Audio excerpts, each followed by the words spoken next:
You handled the pressure good. It's like the fourth quarter, you handled it, huh? For years, Bernie Kosar has been battling with the after effects of a life in football. Does that feel okay so far? Yeah, it feels good. All right, Yeah, good. it's perfect. The hits were too many to count. The concussions? We called a concussion back then when you were unconscious. So those are probably 20 or 25. You can throw in an equal number of surgeries and about 60 or so broken bones and torn ligaments, including a broken ankle he famously played 3/4 on. I had this talk with Marty Schottenheimer.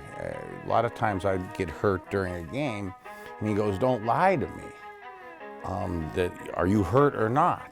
And I told him just this couple months ago. I go, "Marty, I never lied to you. I was lying to myself." The heavy hits for Kosar started in college at the University of Miami on the very first play from scrimmage. First thing I thought as I was laying there was, I better do good in school because this football thing is not going to work out. He graduated with a degree in finance from the U in just 2.5 years while winning the school's first national championship. As a pro leading the Cleveland Browns to 3 AFC championship games, the hits got harder.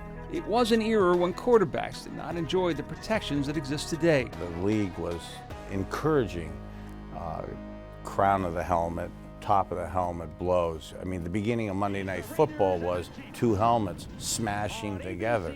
The pregame show, they had a segment called Jacked Up, where how hard do you hit a guy?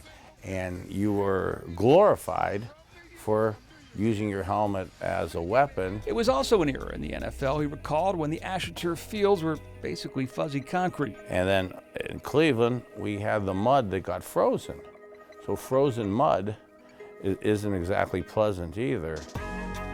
He knew the rewards of those days would come, in his words, at the cost of the future. And in retirement came the pounding headaches that led to sleepless nights and anxiety. It left this man, known to the entire country at times, feeling alone. I know my family could care less. They didn't believe me.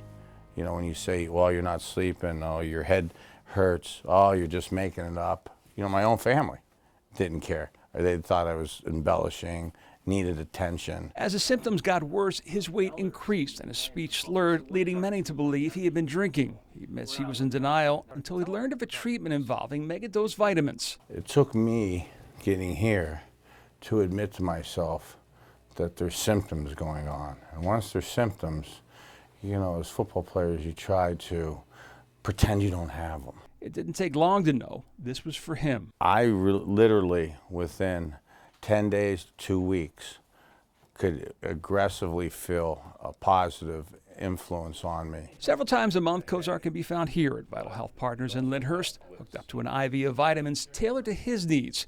It helped to ease his headaches and allow him to sleep through the night. And along with diet and exercise, he's been able to lose around 60 pounds and once again be able to fully function. Because I feel better, so I feel like going to meetings. I feel like getting out of the house.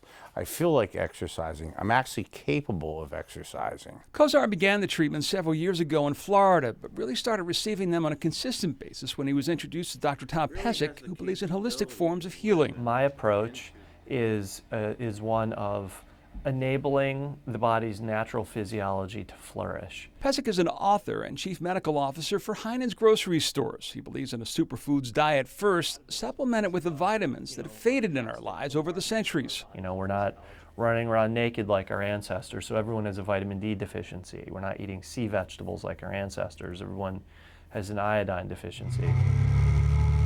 As a result, Kosar says he feels better today than he did 10 years ago. Is it the complete answer? I can't give you that just yet, but I know it's helped me. And his hope is it's something that can help others too. And this is why, partially I want to do, this with you, is letting people know, not just athletes, but specifically athletes now they're going through with this concussion litigation. There is hope out there. And right now, if you don't have hope, you can't really take that next step.